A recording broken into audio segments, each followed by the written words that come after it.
바로가기 아이콘이라고 되어 있습니다. 과거에는 단축 아이콘이라고 불렀는데요. 네, 용어 명칭이 바로가기 아이콘이라고 이제 생겼습니다. 쉽게 말씀드리면 바탕화면이나 우리가 아이콘에 화살표가 그려져 있는 아이콘 있죠? 그걸 바로가기 아이콘이라고 부릅니다. 이 바로가기 아이콘의 특성이 뭐냐 하는 건데, 원 아이콘은 원본이죠. 그 원본에 대한 위치 정보를 가지고 있다. 그러면 원래 있는 정 아이콘을 갖고 쓰면 되지 않느냐라고 생각할 수 있는데, 실제 프로그램이 다른 폴더에 들어있단 말이에요. 다른 폴더에 들어있는 것을 우리가 원하는 곳에서 찾아서 꺼내려면 과거에는 명령어를 통해서 그 폴더가 있는 위치를 찾아가서 실행을 했었어요. 예를 들어서 한컴 2007을 실행한다 그러면 C 드라이브에 있는 HNC라는 폴더에 가서 찾아서 실행을 하는 그런 과정이 있었는데, 그렇게 하면 너무 불편하지 않느냐. 즉 거기에 있는 실제 아이콘을 복사해서 또 꺼내놓으면 용량은 늘어나고, 그거에 대한 위치 정보만을 가지고 꺼내놓는다면 우리가 실행했을 때 바로 작동되는 거 아니냐 하는 거죠. 그래서 바로가기 아이콘을 실행하면은 원래 연결되어 있는 아이콘하고 원본하고 연결이 돼서 실행이 된다라는 거예요. 근데 이 바로가기 아이콘은 파일만 하는 건 아니고 폴더, 그 다음에 디스크 드라이브, 그 다음에 네트워크상에 있는 것들이라든지 프린터라든지 이런 것들까지도 다 연동을 할 수가 있다. 그리고 아랫부분에 화살표가 그려져 있다. 우리가 바탕화면을 보게 되면은 이렇게 아이콘이 들어있는데요. 이렇게 화살표가 그려져 있는 아이콘이 있어요. 이걸 우리는 바로가기 아이콘이라고 한다. 그렇게 생각하시면 쉽고요. 그 다음에 이거는 확장자가 링크의 줄임말 LNK이고요. 여러 개 존재할 수가 있다. 그 다음에 하나의 원본 파일에 대해서 여러 개 아이콘을 만들 수가 있고요. 그 다음에 아이콘의 이름을 변경할 수도 있다. 바탕화면에 있는 아이콘에는 쉽게 말해서 여기에 뭐 한컴 2007이라고 하는 2010이라고 써 있는데 F2번 키를 눌러 가지고 이거를 예를 들어서 문서 작성이라고 써 놓으면 이름이 바뀐다 라는 거죠. 예. 원본 파일에 있는 위치와 관계없이 만들어낼 수 있다. 원본은 C 드라이브에 HNC라는 폴더에 들어있지만, 또는 원본은 D 드라이브에 들어있지만 그에 상관없이 나는 바탕화면에 만들어 놓을 수가 있다. 그리고 바로가기 아이콘을 삭제한다 할지라도 원본은 삭제되지 않고, 바로가기 아이콘을 이동하더라도 원본 파일은 이동되지는 않는다. 그리고 원본 파일을 삭제하면 아무리 많은 바로가기 아이콘이 있다 할지라도 실행되지는 않는다. 바로가기 아이콘을 삭제하게 되면 원본은 삭제된 것이 아니기 때문에 언제든지 또 만들어낼 수가 있다 라는 것이 바로가기 아이콘에 대한 특성이 됩니다. 자, 그럼 이러한 바로가기 아이콘을 우리가 어떻게 또 관리를 하느냐 하는 건데요. 만드는 과정이 나와 있어요. 바로가기 메뉴를 이용한다. 바로가기 메뉴라는 말은 뭐냐면요, 우리가 이제 내 컴퓨터에 가서 C 드라이브에 가서 길버 컴마 2급에 가서 섹션 01이라는 문제가 있는데, 이 문제에 대해서 바로가기 아이콘을 만들 수 있다 하는 거죠. 이렇게 오른쪽 버튼 눌러서 바로가기 아이콘을 만들면은 실제 이렇게 만들어 주고요. 이때 요거는 마음대로 만들 수가 있어요. 이렇게 요거로 이제 우리가 잘라내기 해서 바탕화면에 꺼내 놓고 쓰게 된다면은 이렇게 생성이 되겠죠. 그렇죠? 그럼 얘를 더블 클릭하면은 자동으로 열리겠죠. 예, 더블 클릭하면은 열리게 된다. 예, 그렇게 해서 사용할 수가 있다 하는 거죠. 이건 삭제해 버리고요. 예, 언제든지 만들어낼 수가 있다. 그 다음에 폴더 창의 메뉴 모음을 이용해서 하는 방법이 있는데, 자, 예를 들어서 지금 제가 보여드린 이 교환을 제가 선택하고, 예, 여기서 Alt키 눌렀다 뜨면 메뉴가 열려요. 만들기 하겠다라고 하면 만들어지는 거죠. 이건 진짜고, 용량도 커요. 이건 가짜고. 그렇게 만들 수 있다. 또 다른 방법은 뭐가 있다? 오른쪽 버튼으로 끈다. 오른쪽 버튼을 이용해서, 자, 예를 들면 타이머 프로그램을 마우스 오른쪽 버튼으로 이렇게 복사를 하겠다. 그래서 마우스를 띄면 여기에 바로 아이콘 만들겠다 라고 해서 타이머 프로그램도 만들어낼 수가 있다. 방법은 여러 가지가 있습니다. 컨트롤 쉬프트 키 누르고 드래그 할 수 있다. 컨트롤 키 누르고 드래그는 뭐예요? 복사. 쉬프트 키 누르고 드래그 하면 이동. 근데 컨트롤 쉬프트를 같이 누르고 드래그 하면 바로가기 만들기. 바로가기 아이콘을 복사해서 또 다른 곳에 붙여넣어도 되겠죠? 그렇게 하는 방법이 있다. 여러 가지가 있는 거 기억을 하시면 좋을 것 같습니다.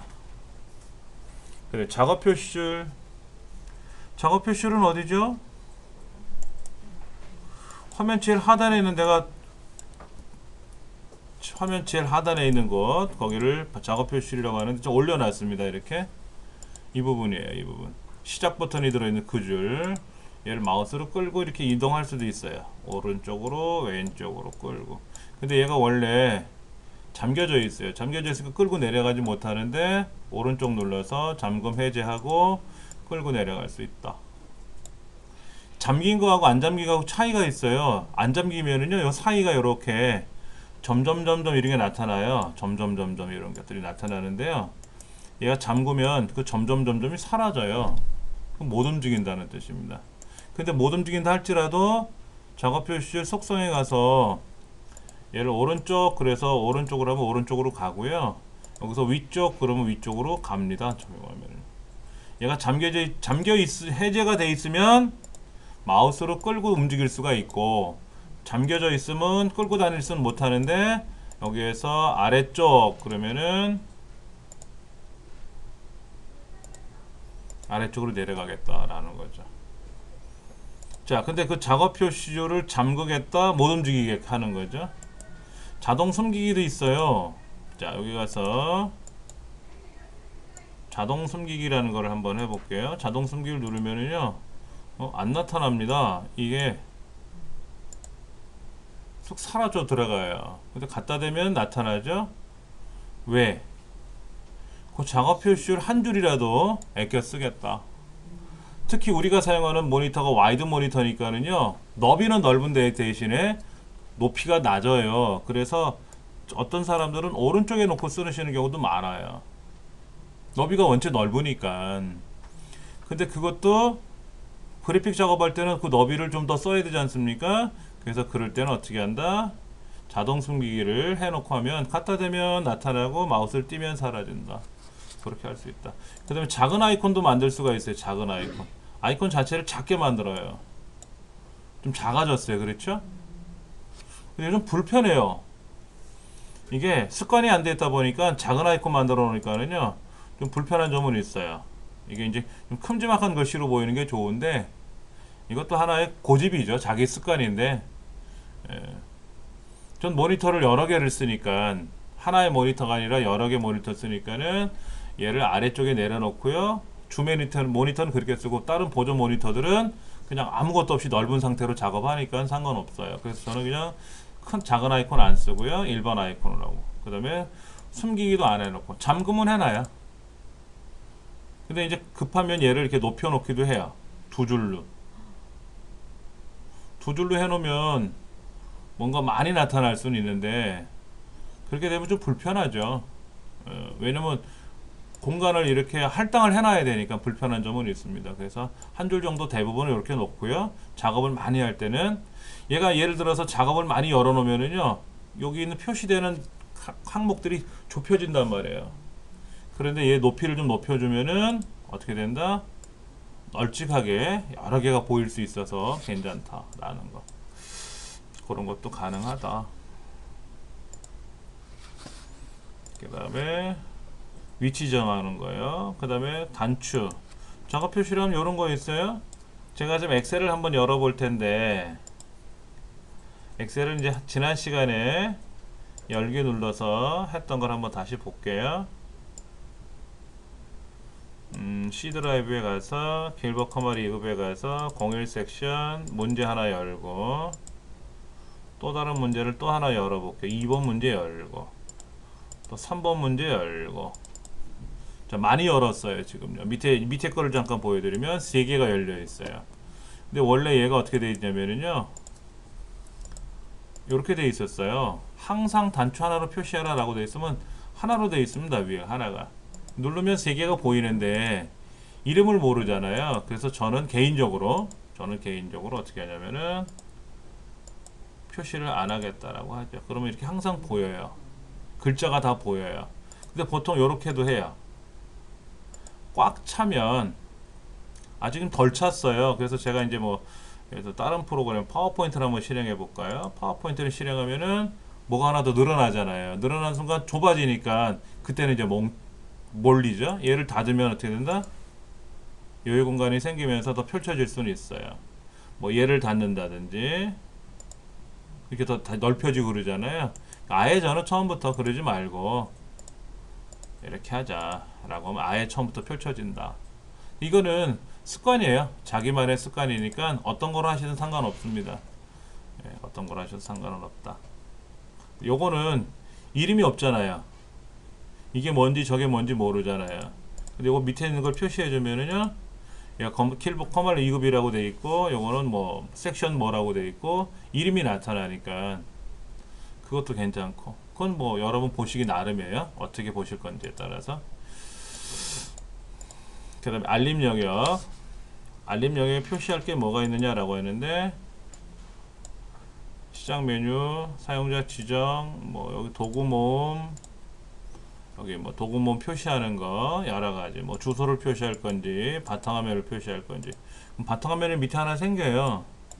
생기면 바탕화면을 바로 볼 수가 있다라는 거죠. 예를 들어서 뭐 태블릿 PC 입력판을 집어넣는다라고 하면 뭐가 되는 거예요? 태블릿 PC 입력판이라는 건 이거예요. 이거. 그래서 손으로 여기다가 이렇게 글자를 써요. 이 글자가 잘 안 써졌네요. 민 이렇게 인식이 되잖아요. 이게 마우스로 하니까 불편하지만 손으로 하면, 손으로 터치하면서 쓰면 글자가 들어갈 거 아닙니까? 그런 식으로 글자를 써 놓을 수 있다라는 거죠. 근데 터치가 지원이 되지 않는 모니터에서는 안 되고, 터치가 되는 거는 태블릿들은 되니까는 그런 것도 우리가 꺼내 놓을 수 있다 하는 거. 여러 가지 기능들이 있다라는 거 참고하시면 좋을 것 같습니다. 얘 또 이렇게 나와 있네요. 예, 여기서도 우리가 처리하는 기능이 많아요. 여러 가지가 있다더라.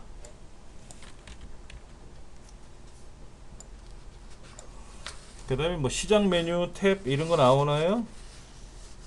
약간 작업 표시 탭이 있었고요.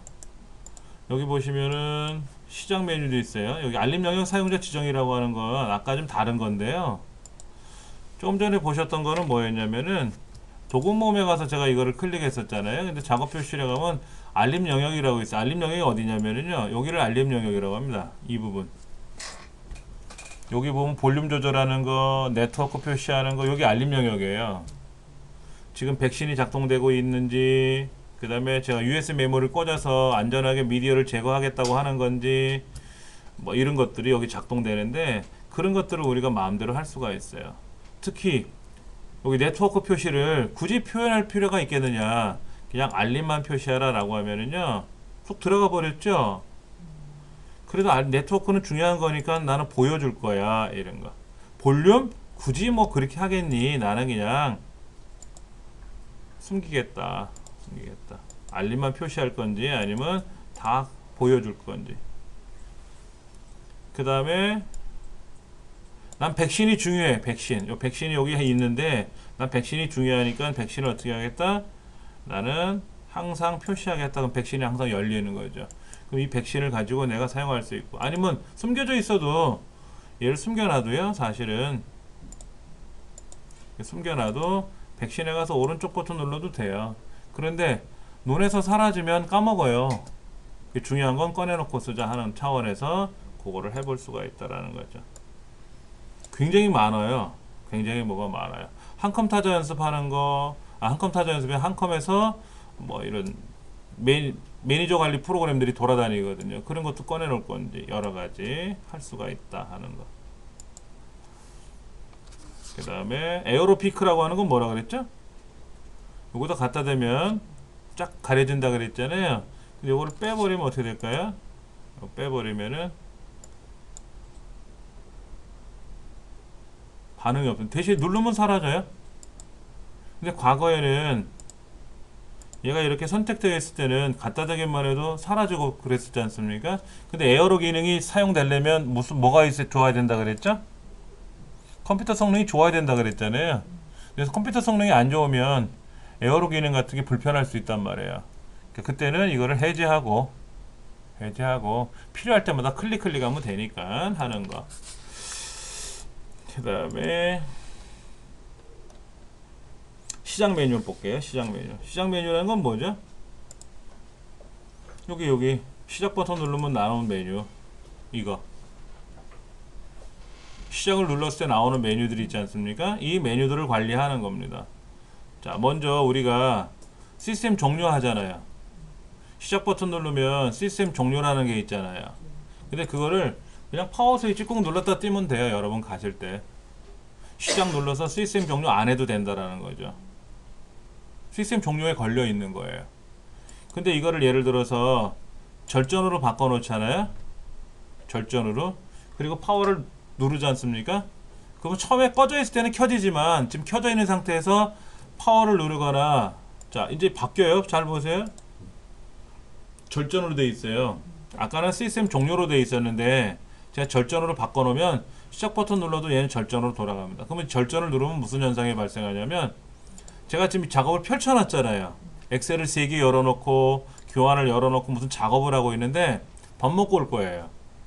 근데 그 사이에 이 컴퓨터를 누가 만지지 않으면 좋겠는데 계속 켜놓고 있으면 어떻게 될까요? 전기요금도 좀 나가잖아요. 그때 절전으로 놓고 나가는 거예요. 절전으로. 그럼 동면에 들어간 것처럼 딱 멈춰요. 그 모니터 끄고 외출했다 오셔가지고 다시 파워를 누르면 이 상태 이대로 다시 열려요. 다시 컴퓨터 시작해가지고 전원 켜지면 또 뭐 엑셀 실행하고 무슨 자료 열어놓고 그럴 때 있잖아요. 막 잠을 자야 되는데 졸려. 일은 해야 되겠고. 저 어제 사실 그랬었어요. 작업을 막 펼쳐놓고 이것저것 하다가 도저히 졸려서 못하겠더라고. 오늘 아침에 일어나서 일을 해야 되겠는데 어제는 뭐 열어놨지? 또 찾으려면 귀찮잖아요. 저는 절전을 놓고 자요. 그럼 다 꺼지죠. 미세하게 계량기는 돌아요. 그러면 그 다음날 이제 파워를 눌렀을 때 이 상태로 다시 쫙 열리는 거니까 이어서 일을 할 수가 있다라는 거죠. 응?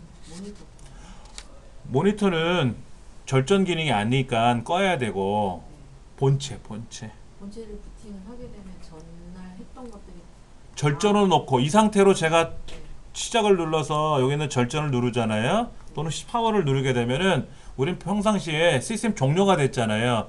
절전으로 간다고. 그 절전을 하게 되면 동면 들어간 것처럼 들어가요. 동면 들어간 것처럼. 시스템 종료는 사망이잖아요. 근데 절전은 죽은 게 아니거든. 그리고 다시 켜졌을 때, 부팅이 됐을 때 요 환경 요대로 다시 열린다라는 거죠. 작업했던 메모들. 그렇죠. 편하지 않겠습니까? 모르고 멀티탭을 꺼버리면 꽝이 되지만 멀티탭을 안 껐다고 한 전제하에. 그런데 우리가 그런 건 있어요. 시작 버튼을 이제 절전 기능, 전원 관리 기능에 보면은 제어판에 가서 여기에 하드웨어 및 소리 전원 옵션에 가면 어떻게 되어 있나 보세요. 디스플레이가 보통 15분, 절전 모드가 20분 이렇게 되어 있어요. 근데 이게 불편한 게 있어요. 자동으로 절전을 해줍니다. 이렇게 되면 절전을 자동으로 해주는데, 강의하는 사람은요 이 절전 관리를 안 하거든요. 쭉 화면을 설명하고 있는데 갑자기 화면이 꺼져 버린다 그러면 답답하잖아요. 그럼 다시 쫓아와서 화면을 흔들어 주고 해야 되는데, 그래서 저는 이 전원 옵션에 가서 항상 켜 있으라고 명령을 걸어요. 항상 켜 있으라고. 근데 컴퓨터는 기본이 절전 모드로 들어가요. 모니터 15분, 본체 20분. 근데 이제 내가 막 하다가 잠깐 뭐 차 한잔 마시고 전화하다 보니까 절전으로 들어가 버리면 또 귀찮거든요. 저는 그렇게는 안 해요. 제가 제 주도적으로 절전을 걸거든요. 그래서 밥 먹자라고 하면 식사 시간 한 30분 걸릴 거 아닙니까? 이런 얘기 저런 얘기예요. 그때 절전으로 놓고 나와요. 그때 모니터는 또 꺼놓고 나와야죠. 모니터는 또 전력 소비가 있으니까는 이 모니터가 한 30W 먹을 거예요. 근데 우리가 이제 시스템 종료를 하면은 모니터만 껌뻑껌뻑거리지 않습니까? 그때는 한 5W 먹어요. 1W에서 5W 정도 먹어요. 그럼 여기 강의실 컴퓨터가 20대가 있으면 30W짜리 20대면은 600W예요. 그럼 600W, 그게 사실 공부하는 거니까 600W를 지원하는 거지만은 공부도 안 해놓고 꺼 있다 그러면 켜 있다고만 생각해 보세요. 또 전력 낭비잖아요. 그렇죠. 근데 그걸 주도적으로 하겠다라는 제 생각이고, 보통 절전을 이렇게 넣어주는 방법도 있고. 그러니까는 이런 거죠. 내가 잠깐 슈퍼에 내려가서 물건을 사와야 되겠는데 자동으로 20분 지나면 절전되는 건 알아요. 그 중간에 절전을 하고 나가야 될 거 아닙니까? 그때 시작 버튼 눌러서 절전을, 아까는 시스템 종료였는데 절전을 찾아서 누르셔도 돼요. 굳이 이걸 안 하셔도 상관은 없는데, 그럼 여기 와서 시스템 종료가 아니라 옆에는 절전을 선택하면 절전이 됩니다. 그런 알고는 계십다 하는 거고. 자, 사용자 지정. 사용자 지정은 이거예요. 얘들. 자, 여기 보면 개인 폴더, 게임, 기본 프로그램, 네트워크, 뭐 여러 가지가 있어요. 쭉 있는데, 시작 버튼 누르면 여기 컴퓨터가 있죠. 컴퓨터요. 이 컴퓨터를 눌러야 열리죠. 근데 제가 이 컴퓨터를 메뉴로 표시해 볼게요. 메뉴로 표시해 놓으면요, 어떤 현상이 발생하냐면 컴퓨터가 이렇게, 잠깐만, 다시 확인. 여기까지. 자, 컴퓨터가 왜 그러지? 사용자 지정에 가서 컴퓨터 메뉴로 표시, 확인. 자, 컴퓨터가 어떻게 되나 보세요. 펼쳐지죠. 이렇게 직접 펼쳐져 있잖아요. 제어판 같은 경우도 이렇게 놓고 보지 말고 아예 쭉 펼쳐 놓고 보면 좋겠다라고 하면 시작 메뉴 사용자 지정에 가서 제어판도 메뉴로 표시하라 그러면 어떻게 될까요? 제어판이 아예 펼쳐지죠. 이렇게 종류별로 그렇게 해서 하실 수가 있어요. 그 다음에 이 아이콘은 잘 자란 아이콘으로 만들 건지, 원래 아이콘이 굵어요. 여러분들 보시면 아이콘이 본래 큰 아이콘으로 되어 있습니다. 이게 크게 나와요. 이렇게 커봤자 의미 없어요, 제 생각에는. 그래서 저는 어떻게 하냐면 이 아이콘의 크기를 작게 만들어요. 작게 만들면 아이콘이 작으니까 많이 보일 거 아닙니까? 그래서 최근에 표시할 수를 몇 개로 할 건지 뭐 이런 것도 지정해 줄 수가 있고요. 그 다음에 프로그램 검색 및 제어판도 넣어줄 것이며, 즐겨찾기도 넣어줄 것이며, 즐겨찾기가 안 들어가 있는 거하고 더 있는 거하고 다르죠. 즐겨찾기가 들어가 있으면 여기서도 즐겨찾기가 보인단 말이에요. 그럼 여기서 클릭하면 뭐가 돼요? 인터넷이 열리는 거예요. 굳이 인터넷 아이콘 안 눌러도 바로 여기서도 인터넷이 열릴 수 있다 하는 거죠. 그런 부분이 책에 나와 있으니까요, 참고해 주시면 좋겠고. 또 하나, 점프 목록이라고 있나요? 여기는 점프 목록이 없어요. 점프 목록이 도대체 뭐냐? 우리 책에 점프 목록 한번 좀 볼게요. 최근에 사용했던 목록을 보여주는 거예요. 자, 보세요. 시작 누르시면 여기 메모장으로 제가 뭐뭐를 열었는지, 그렇죠? 보이죠? 그렇죠? 이런 게 보여요. 그 다음에 엑셀 2013 가지고 뭐를 했는지, 그 다음에 또 뭐를 했는지, 여기 보면 아두이노라는 프로그램을 가지고 무슨 작업을 했는지 이런 게 보여요. 뭐를 했는지 이런 것들이 보이고, 그 다음에 이제 우리가 엑셀을 실행하면 사실은 엑셀상에서도 여기 가면 목록이 보이거든요. 이게 점프 목록이에요. 그래서 한 1번 문제 이건 항상 열어놓고 연습할 거야. 그럼 얘를 앞정을 꽂으면 얘는 항상 고정되어 있다. 얘도 개수가 지정되어 있어요. 10개면 10개인데 11번째 열면은 제일 먼저 열었던 게 사라지거든요. 근데 앞정을 꽂아 놓으면 어떻게 된다? 얘는 괜찮다, 안 지워진다, 이런 거고요. 마찬가지로 여기서도 여러 개를 열어놓고 있을 때 얘를 앞정을 꽂아 놓으면 뭐가 된다? 얘는 안 지워진다, 목록에서. 이거는 엑셀 2013에 가도 있지만 윈도우 상에서도 이걸 해결해 줄 수 있다 하는 거죠. 그런 것들을 보여주는 기능이 있다라는 거. 옆에 화살표를 클릭하면 보인다라는 거 기억해 주시면 좋겠고요. 그 다음에 시작 메뉴. 시작 메뉴 뭔지 아시잖아요. 시작 버튼 누르면 나오는 메뉴가 시작 메뉴인데 이렇게 가운데 줄이 쳐져 있다 그랬어요. 줄이 쳐져 가지고 위에는 고정 목록, 밑에는 변동 목록. 그러다가 나는 시작 버튼 눌러서 쭉 하다가 그림판.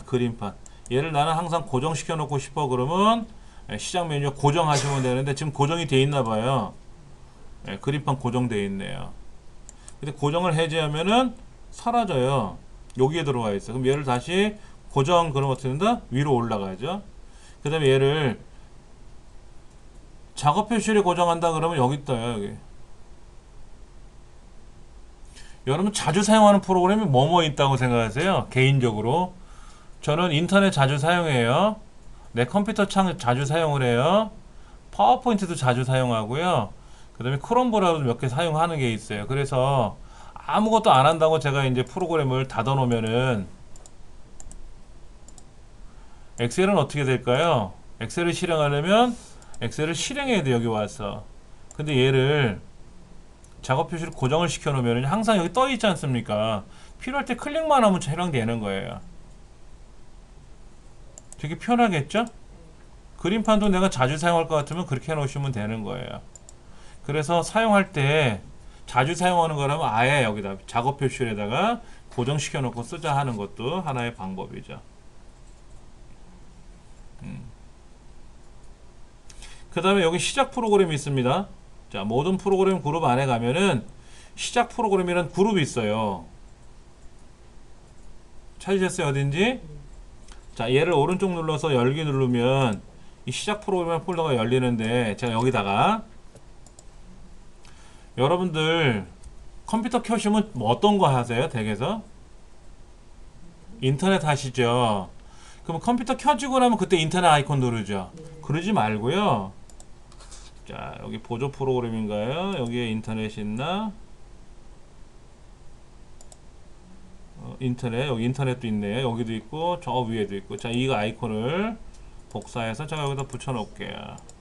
인터넷 아이콘이 들어갔어요. 그 타자도 난 많이 해. 요즘 타자를 내가 잘 몰라서 타자 연습을 많이 해. 그럼 이 타자도 어떻게 하면 되죠? 여기다가 잠깐만요. 이거 좀 내려놓고 타자 연습이 여기 안 보이나요? 천상 여기서 가져갈까? 자, 이렇게 넣었어요.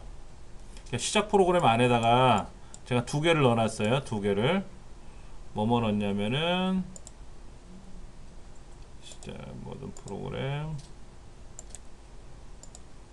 두 개 인터넷하고 한컴 타자 연습을 넣어놨잖아요. 그럼 이 컴퓨터는 이제 껐다 키실 거 아닙니까? 그럼 항상 타자 연습하고 인터넷 자동으로 열려요. 그래서 시작 프로그램이에요. 스타트업. 저는 인터넷 실행하면 컴퓨터를 실행하면 집에 가서 제가 오늘 컴퓨터를 킬 거 아닙니까? 그러면 어떤 일을 하느냐? 정해진 일이 있어요. 우리 공부한 거 유튜브에다 동영상 올리고 또 공부방에다 링크 걸고 하는 작업을 하거든요. 그러면 저는 전원이 딱 켜지자마자 유튜브가 열리고 동영상 편집하는 프로그램 열리고 그 다음에 공부방이 열리게끔 해놔야 돼요. 그렇게 켜놓고 나서 이제 옷을 갈아입거나 작업을 뭐 샤워를 하고 나오면은 와서 보면 딱 작업 다 돼 있을 거 아닙니까? 준비 작업이. 그렇게 착착착 진행할 수 있다라는 거죠. 우리 애들이 그래요. 학교 갔다 오면 엄마 나 밥 줘. 매번 집에 오면 그래. 엄마 나 밥 줘. 그럼 걔는 문을 여는 순간 시작 프로그램이 작동되는 거예요. 엄마 나 밥 줘. 이거. 그럼 여기에 엄마 나 밥 줘 라는 프로그램을 넣어놓자라는 거죠. 마치 그것처럼 애들은 자동으로 엄마 나 배고파 밥 줘 라는 말을 한다는 거죠. 그렇게 사용하는 방법이 시작 프로그램을 관리하는 거예요. 그런데 이런 것도 있어요. 사실은 여기 보시면은 백신 프로그램 같은 거 있잖아요. 백신 프로그램들은 과거에는 그 시작 프로그램 폴더 안에 들어있었어요. 근데 소비자가 그거를 모르고 지우게 되면 어떻게 돼요? 백신이 작동을 안 하잖아요. 그래서 지금은 시작 프로그램 폴더에 들어가지 않고 다른 곳에 들어가 있어요. 이렇게 시작되는 것들은. 여기 특히 볼륨 조절하는 거라든지 이런 것들은 시작 프로그램 우리가 알고 있는 그곳에 들어있지 않고 다른 곳에 들어있어요. 그러니까 인위적으로 내가 사용하고 싶은 것들만 거기다 넣어놓으면 된다. 탐색기? 탐색기라는 건 뭔지 아세요? 이걸 탐색기라고 하죠. 내 컴퓨터를 실행하면 C 드라이브도 보이고 내 문서도 보이고 들어가서 뭐도 보이는 거를 복사해서 붙이고 이런 작업할 거 아닙니까? 이거를 우리는 시작 프로그램이라고 한다. 내 탐색기라고 한다. 영어로는 익스플로러라 그래요. 익스플로러. 이런 탐색할 수 있는 프로그램 이런 것들을 관리하고 디스크 드라이브를 관리하고 폴더 파일을 관리하는 것인데 얘는 계층적 구조로 되어 있다. 계층적 구조를 다른 말로 트리 구조라 그래. 트리. 나무. 그러니까 거꾸로 매달으면요. 바탕화면이 뿌리예요.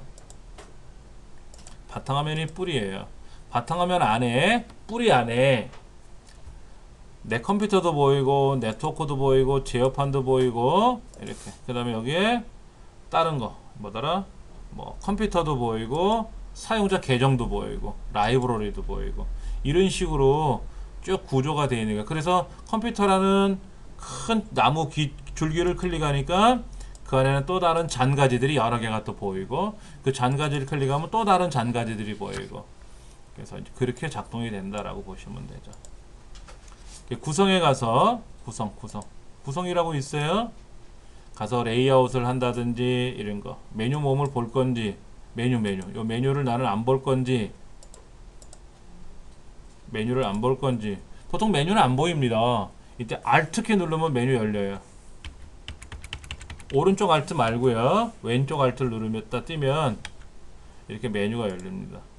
특히 인터넷 하시다가 인터넷상에서 어떤 작업을 하고 싶은데 얘를 저장을 하거나 인쇄를 하거나 어떤 작업을 하고 싶은데 메뉴판이 안 보여요. 일반적인 메뉴는 다 이런 메뉴가 보이고 그 다음에 여기 메모장을 실행해봐도 메뉴판이 보이는데 이렇게 인터넷을 실행하거나 그렇게 되면 메뉴가 안 보여요.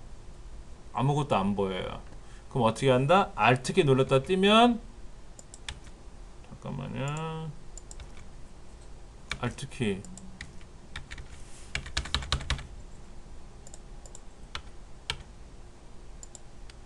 얘가 뭐 이상한 거 아닌데 이 컴퓨터가 좀 이상한 행동을 하는데 잠깐만요.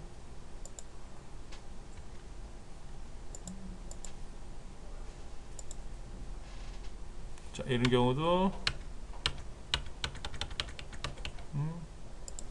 인터넷 실행했는데 인터넷이 열리지도 않고요. 클릭해도 안 움직이고 지금 뭐가 좀 이 컴퓨터가 어디 불안스럽게 움직이네요. 여기서도 Alt키 눌렀다 뜨면은 파일 편집 보기 이런 말 나올 거예요. 예, 여러분 화면상에서 보일 거니까 그렇게 하시면 될 것 같아요. 왜 컴퓨터가 이상한지는 모르겠지만 일단 그런 것 같아요. 현재로는.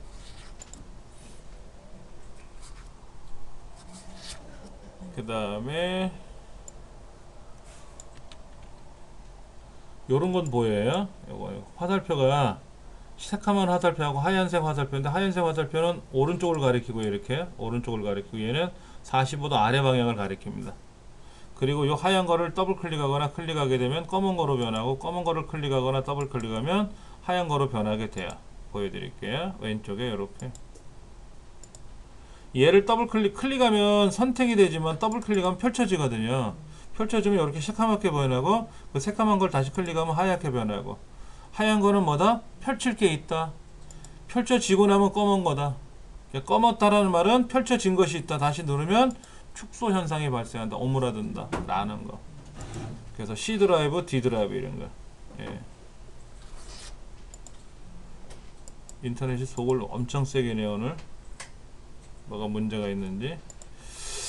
자, 그 다음에 이제 펼쳐놨는데요. 이런 거 있어요. 제가 지금 길버 커머 리그 폴더를 가지고 좀 펼쳐놓고 보고 싶은데 얘를 펼치려면은 보시면 하나, 둘, 셋, 넷, 다섯, 6개 폴더가 있잖아요. 이때 별표를 누르면 한꺼번에 쫙 펼쳐져요. 근데 이제 이 C 드라이브 윈도우즈라는 폴더에 더 선택하고 별표 누르면 안 돼요. 그럼 여기 있는 폴더가 어마어마하게 많거든요. 계산해 보면 폴더가 지금 5,000개, 7,000개, 8,000개, 10,000개, 11,356개라고 돼 있잖아요. 이게 다 펼쳐지기 전까지는 컴퓨터가 안 멈춰요. 제가 모르고 내 컴퓨터에다 놓고 C 드라이브도 아니고 내 컴퓨터에다 놓고 모르고 별표를 눌러봤었어요. 그러니까 C 드라이브 펼쳐지는 것도 어마어마하죠. 아까 C 드라이브 윈도우즈가 10,000 몇 개였잖아요. 그럼 C 드라이브에는 폴더가 몇 개 있냐면요. 그렇게 또 안 보이네. 얘를 한꺼번에 한번 제가 검사를 해볼게요. 이 안에 폴더가 15,000개 들어있어요. 근데 C 드라이브만 돼 있잖아요. 저희 집에는 D 드라이브, E 드라이브도 있거든요.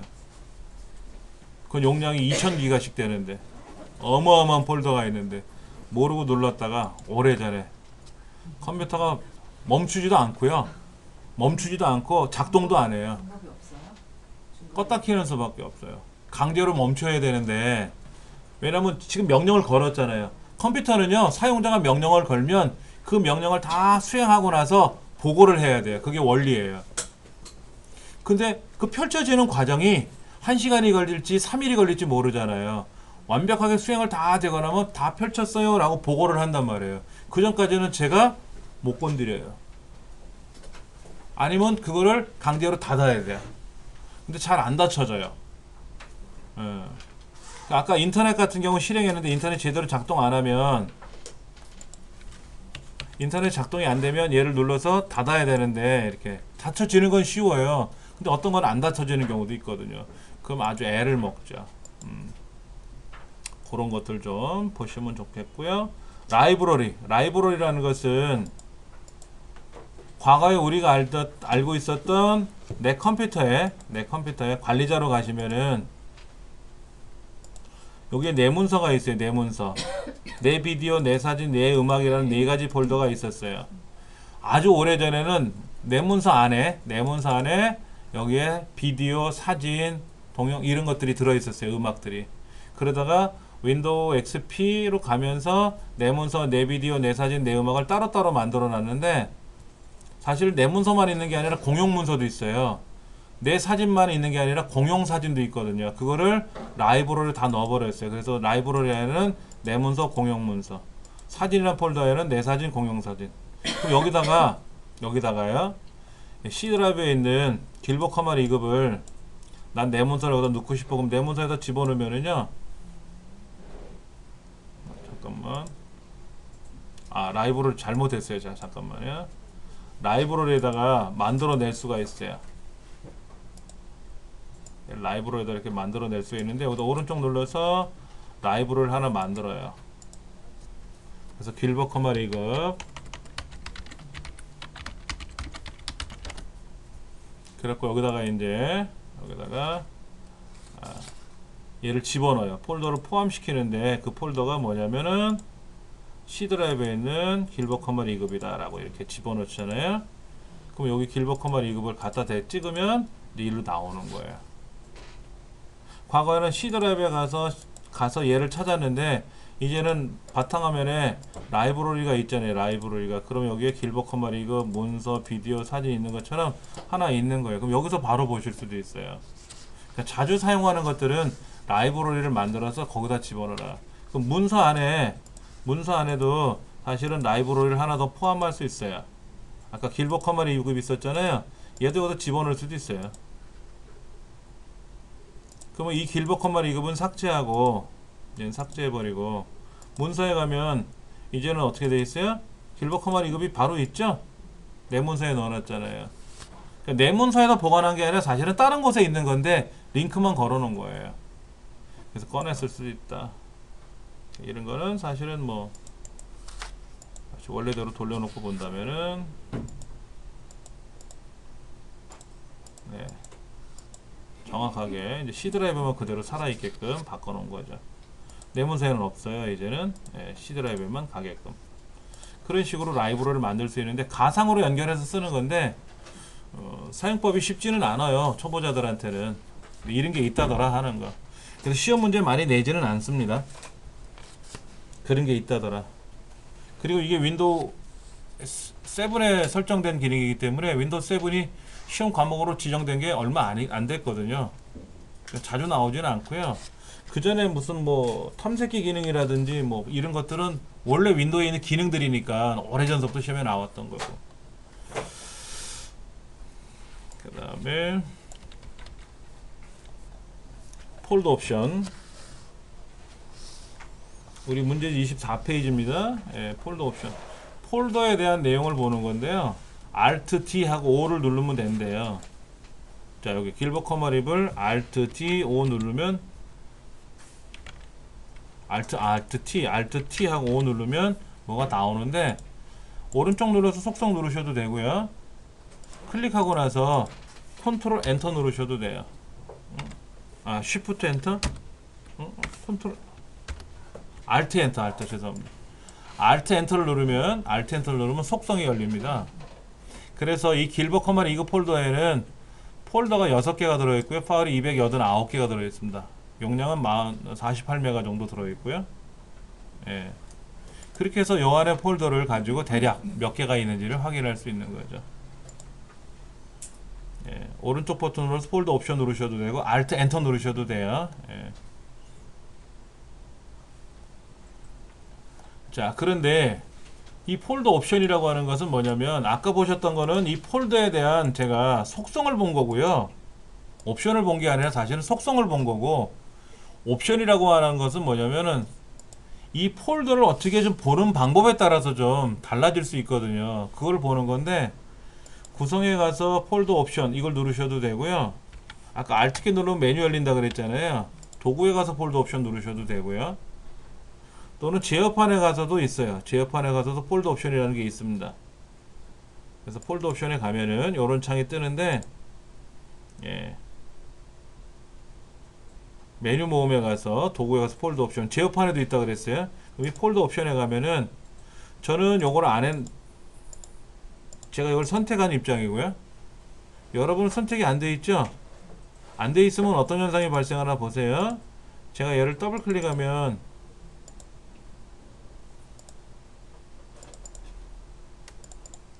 그때 비로소 열리고요. 더블 클릭하면 그때 비로소 열리는데 여기는 열렸는데 여기는 안 열렸죠? 그래서 이게 귀찮아 가지고 저는 어떻게 하냐면 얘를 자동으로 확장해라 라고 이렇게 명령을 걸어놔요. 그러면 제가 C 드라이브 눌러서 길버 커머리 이거 열어서 브록을 누르면 밑에는 촥촥촥 펼쳐지잖아요. 옆에도 펼쳐놔야 클릭하면 편하지 않습니까? 그래서 그렇게 보는 기능이고요. 또 그 다음에 요거 있어요. 새 창에서 열려면 어떻게 될까요? 보세요. 얘를 우리가 보통 그런 거 하잖아요. 얘를 더블 클릭하면 얘가 열리면서 안에 보이는 거잖아요. 근데 지금 어떻게 됐어요? 새로운 창이 하나 열렸죠. 더블 클릭하면 새롭게 하나 열렸지 않습니까? 원래는 어떻게 해야 되는데 같은 창이 열려야죠. 같은 창에. 그래야 여기서 열려야 편할 수 있어요. 근데 여러분 인터넷 하시다 보면 그런 거 있어요. 어떤 걸 클릭하면 새로운 창이 열렸으면 좋겠는데 그 창이 열릴 때도 있거든요. 그때 컨트롤하고 클릭을 하면 새로운 창이 열려요. 그냥 클릭하면 언제 어떻게 열릴지는 몰라요. 참고로 보여드릴게요.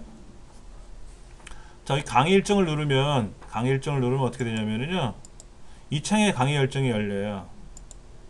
오늘 컴퓨터가 왜 속을 새기지? 엉뚱한 거나 열리고. 자, 여기 보시면 자, 강의 일정을 누르면 어떻게 된다? 여기 열리잖아요. 이렇게요. 근데 얘를 컨트롤하고 누르면은요. 옆에 열려요. 쉬프트하고 누르면은요. 새로운 창에 열려요. 새로운 창에. 쉬프트는 새로운 창에 열리는 거고요. 컨트롤하고 클릭을 하면 뭐다? 예, 새 탭에다 열려요. 이건 탭이라고 부르고 쉬프트하고 클릭하면 뭐가 된다? 새 창이 열리는 거고요. 아니면 오른쪽 눌러서 새 탭에 열기, 새 창에 열기 할 수도 있습니다. 이렇게 여는 방법이 있는데 여러분이 인터넷이나 어디 들어가서 클릭했더니 얘가 그 창이 열리더라. 난 새로운 창이 열렸으면 좋겠는데 그럴 때 쓰는 거는 바로 컨트롤하고 클릭해주면 된다. 근데 그런 것처럼 우리 인터넷상에서도 그런 게 있는 것처럼 인터넷 컴퓨터에 있는 폴더를 열 때도 새 창에 열릴 건지 같은 창에 열 건지 이것도 좀 하는 게 있고요. 그 다음에 이런 것도 있어요. 한 번 클릭해서 열 거냐. 인터넷은 한 번만 클릭해도 열리잖아요. 자 보세요. 자 제가 이거를 한 번 클릭해서 하겠다라고 체크하면요, 이제 이 손가락이 나타나요. 클릭하면 이제 열려요. 클릭하면 인터넷처럼. 근데 밑줄을 표시하는 것도요, 평상시에는 밑줄이 안 나타나면 좋겠고,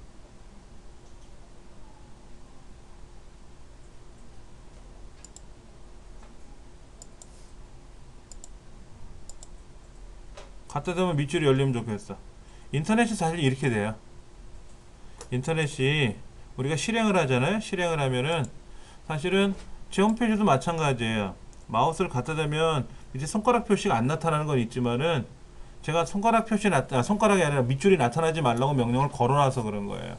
원래 인터넷은 갖다 대면 밑줄이 열려요. 그리고 색깔을 자세히 보시면 달라요. 자, 제가 중부센터 한번 갔다 와 볼게요. 중부센터 한번 갔다 오면은요, 색깔이 여기 흐려요. 자, 서부센터 갔다 오면은요, 흐려요. 한번 갔다 오면 흐려요. 왜? 기억을 하거든요. 파워포인트도 그래요. 뭐를 클릭하고 나오면 색깔이 변해 있어요. 원래는 검정색에서 뭐 녹색으로 변하고 이렇게 변하는데, 제가 이 안에다가 무슨 명령을 걸어 놨어요.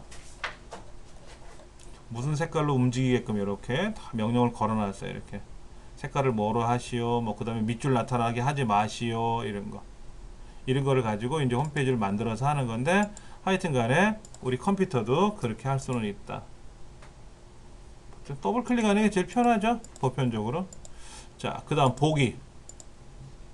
여러분 보기에 가시면 쭉 밑에쯤에 이거 있다고 말씀을 드렸어요. 확장명 숨기기가 선택되어 있으니까 이걸 꼭 해제해 주십사. 확장명 숨기기가 되어 있으면요, 어떤 일이 생기냐면은 이게 확장자가 안 보인다는 거죠. 이게 txt인지 무슨 프로그램인지 모른다라는 거예요. 그런데 확장명을 해제하잖아요. 숨기기를 해제하고 나서 적용을 누르거나 확인 누르게 되면 이제 확장자가 떠요. 이게 pdf인지 xlsm인지 txt인지가 보인단 말이에요. 이 확장자를 보시는 것도 중요해요. 특히 뒤에 가면 멀티미디어에 관한 공부가 나올 텐데, 이 멀티미디어에는 txt인지 bmp인지 mp3인지 웨이브인지 avi인지 동영상 종류가 어떤 건지 알아야 되거든요. 우리가 mp3라는 건 많이 들어봐서 알아요. jpg, 뭐 디카로 찍은 이미지라는 거 알아요.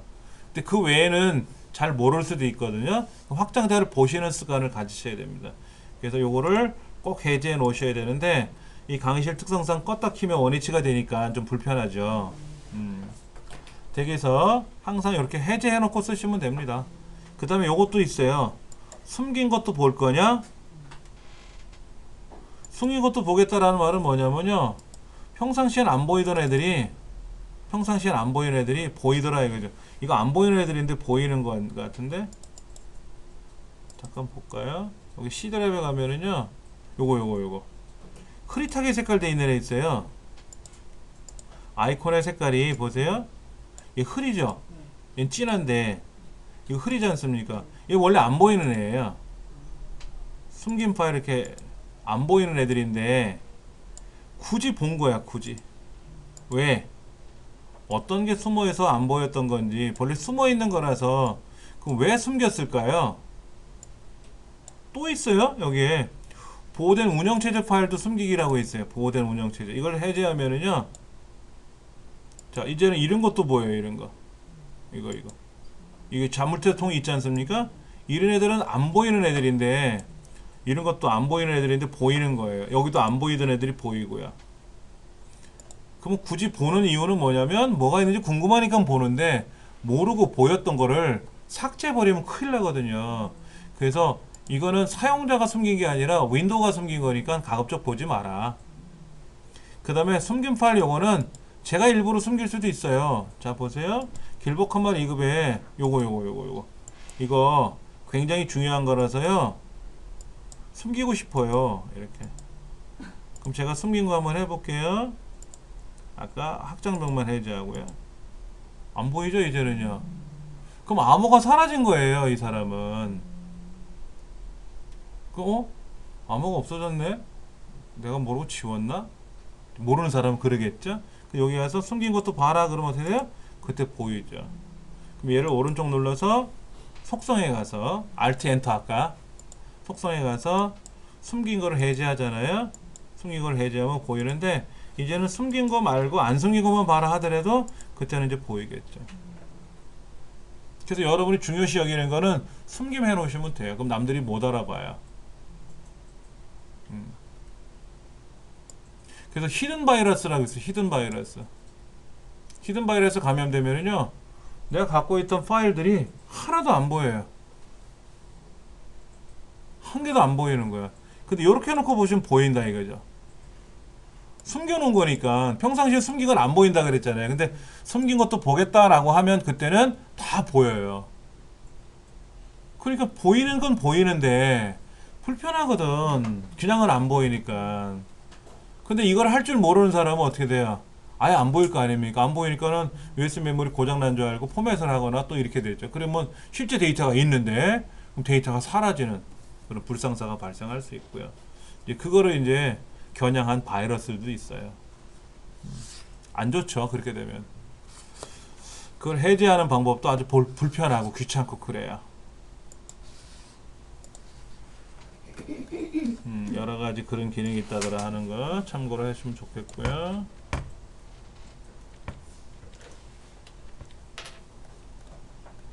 그 다음에 14번째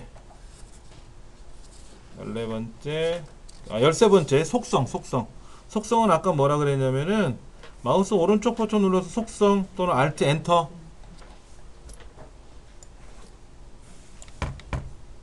아까 Alt Enter 누르는 거 있다 그랬어요. 그렇죠? 네, 그거 누르는 방법이 있고요.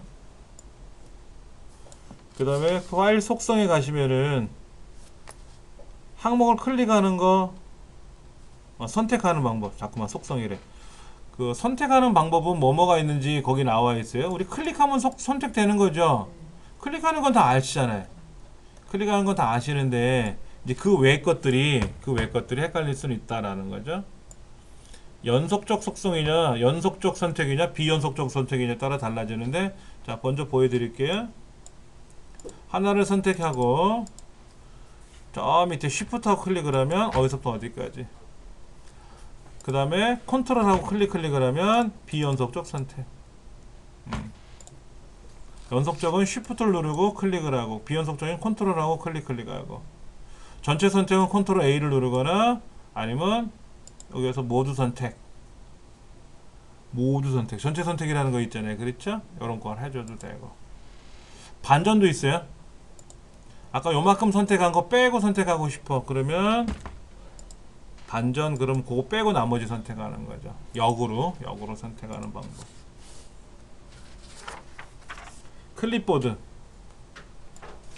클립보드는 임시기억 공간이에요.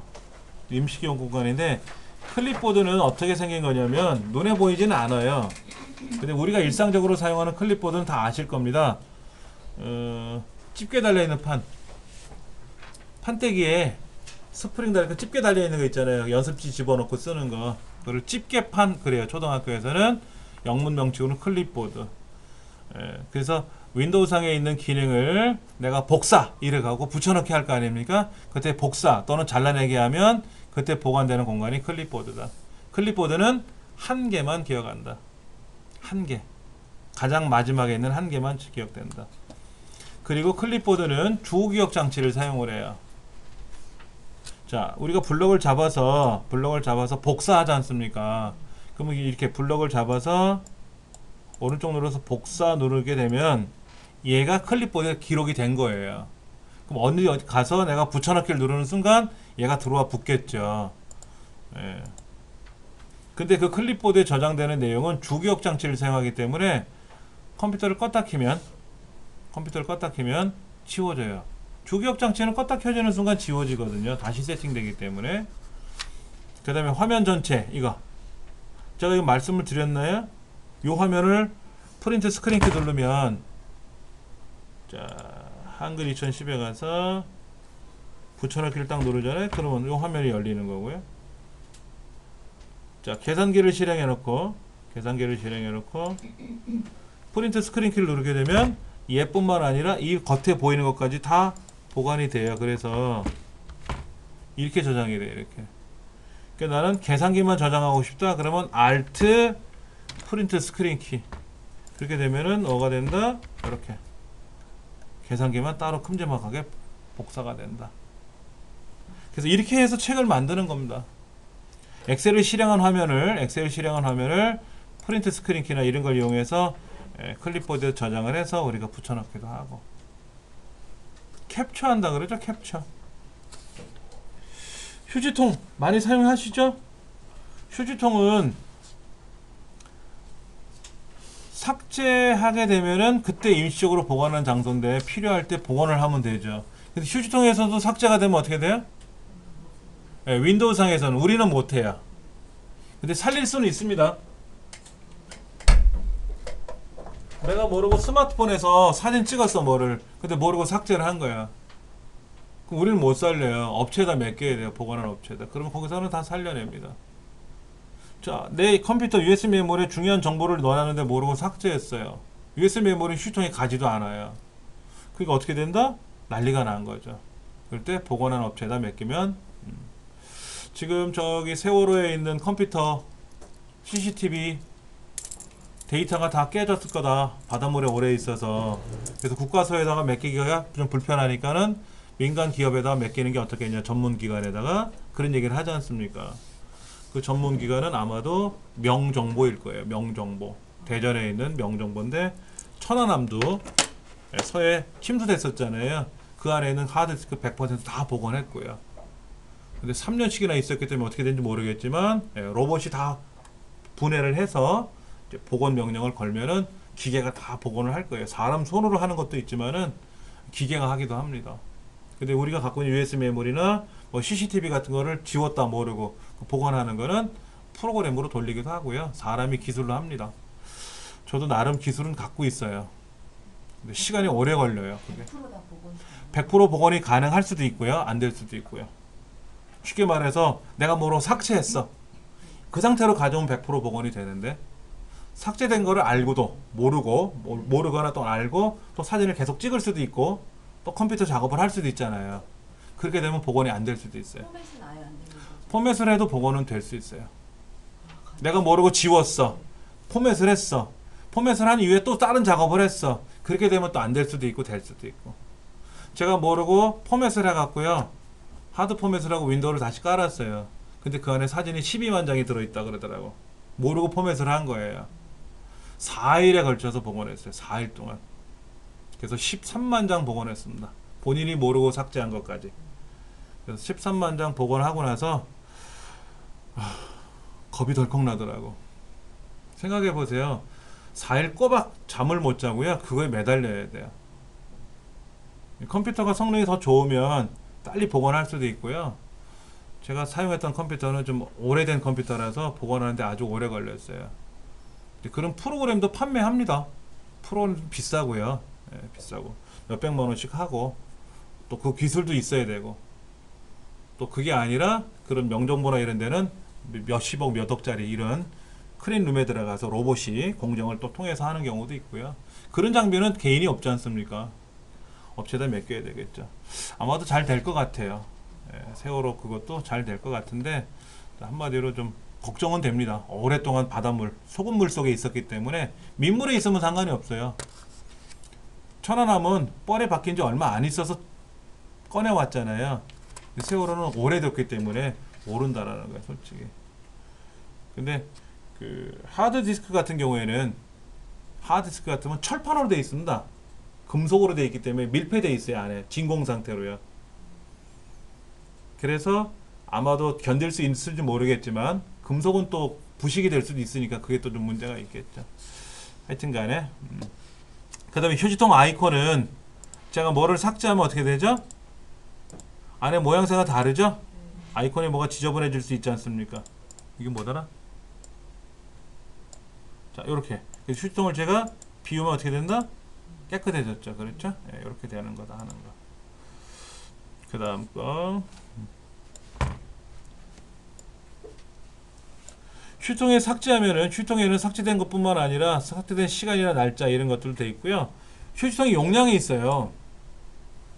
우리 집에 쓰는 휴지통도 용량이 있지 않습니까?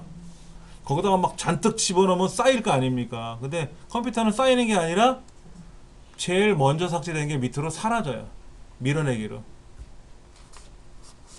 그리고 복원하기 전까지는 실행할 수가 없습니다. 사용할 수가 없어요. 걔를 복원을 해놓고 나서 사용하라는 거예요. 예. 그러니까는 모르고 삭제된 거를 비워놓으면 어떻게 돼요? 그걸 아까 복구하는 저도 한다 그랬지 않습니까? 그러려면 복구를 일단 해놔요.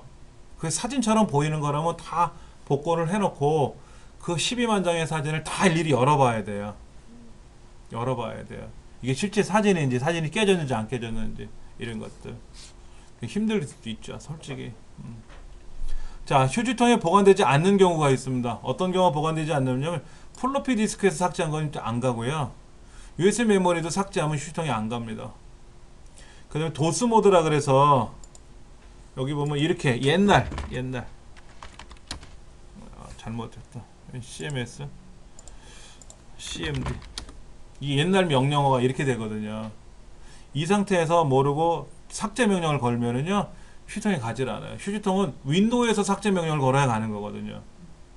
그럼 휴지통에서 삭제 명령을 걸면 휴지통에서 보관하는 기능이 있습니다. 그 프로그램이 있어요. 그거로 살리면 되는데 안 배웠으니 또 모르고. 네트워크에서 삭제하는 경우도 있어요. 네트워크 드라이브는 뭐냐면 여기는 현재 C 드라이브, D 드라이브만 보이잖아요. 이렇게 보이는데 예를 들어서 여기에 뭐 K 드라이브가 있다더라. 근데 그 K 드라이브가 실제 누구 거냐면 아빠 컴퓨터에 연결되어 있는 폴더야. 아빠 컴퓨터에 있는 폴더를 공유를 걸어서 내가 드라이브처럼 만들어 쓰는 거예요. 그러면 내가 삭제를 하게 되면 어떻게 돼요? 아빠 컴퓨터에 있는 자료가 삭제되는 거죠. 그럼 아빠 컴퓨터에 있는 삭제가 삭제되면 아빠 컴퓨터에 보고 휴통에 가든지 하겠지 내 컴퓨터는 안 올 거 아닙니까? 그래서 네트워크에서 삭제하면 안 된다. 그거 조심해야 된다라는 거죠. 그럼 네트워크 주인은 또 삭제 기능을 없앨 수도 있죠. 남들이 와서 모르고 삭제하면 안 되니까는 삭제 권한은 주지 않고 읽기 권한만 줄 수도 있고요. 또 모르고 딜리트를 누르면 삭제가 되는데 쉬프트하고 딜리트를 누르면요 바로 삭제가 돼요. 휴지통에 안 가고요. 그 다음에 휴지통의 크기를 0으로 해놓으면은 휴지통은 있으나 마나죠. 휴지통의 크기가 0이니까. 그러면 삭제하라 그래도 휴지통에 가지 않고 바로 삭제가 되고요. 그 다음에 복사하거나 이동을 했는데 똑같은 이름으로 복사 이동을 하는 경우도 있죠. 복사해서 붙였는데 저쪽에 기존에 있대. 그랬더니 덮어 써라 그러면 어떻게 돼요?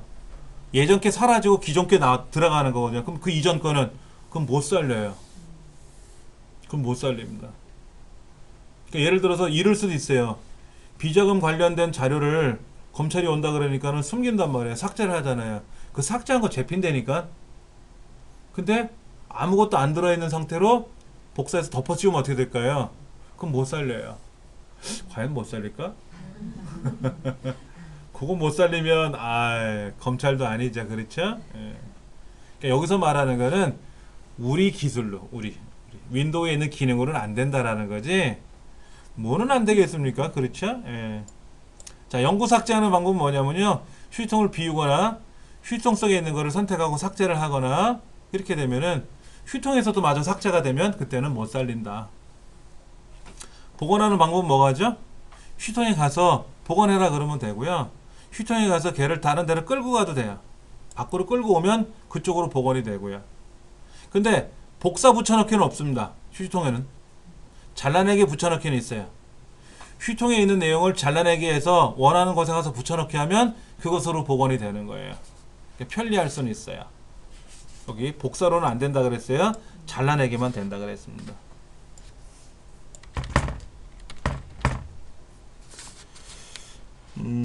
보조 프로그램의 기능들이 굉장히 많은데요. 요거는 다음 시간에 하고 쉬는 시간 갖고 나서요 엑셀 실습하겠습니다.